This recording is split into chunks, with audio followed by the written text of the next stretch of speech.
السلام علیکم ورحمۃ اللہ وبرکاتہ نحمد ونصلي على رسوله الكريم أما بعد فأعوذ بالله من الشيطان الرجيم بسم الله الرحمن الرحيم رب اشرح لي صدري ويسر لي أمري واحلل عقدة من لساني يفقهوا قولي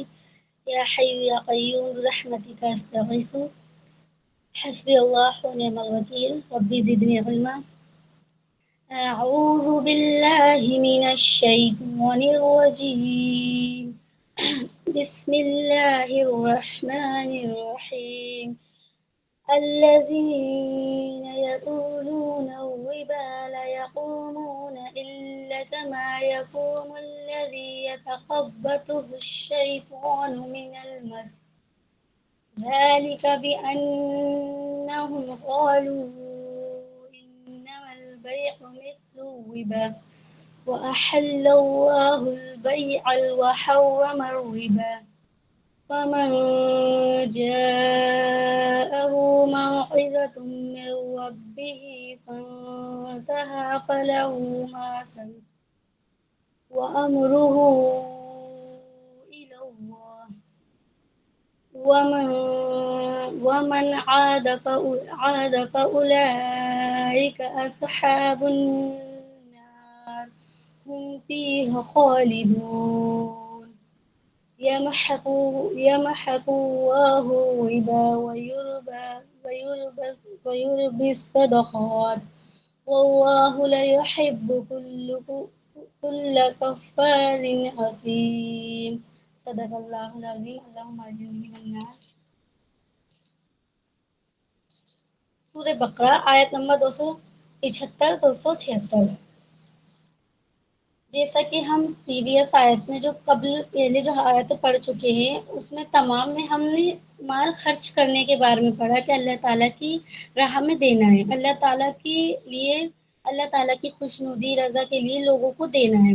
جو ایک ایسا نظام قائم کرنا، اسلام ایک ایسا نظام قائم کرنا چاہتا ہے، اس بات سے اللہ تعالیٰ ایسے حکم دے رہا ہے کہ مال خرچ کرو جس سے ایک سوسائٹی جو بہترین سوسائٹی ہے وہ بلڈ ہوگی، جس سے لوگوں کے بیچ میں مدد، تعاون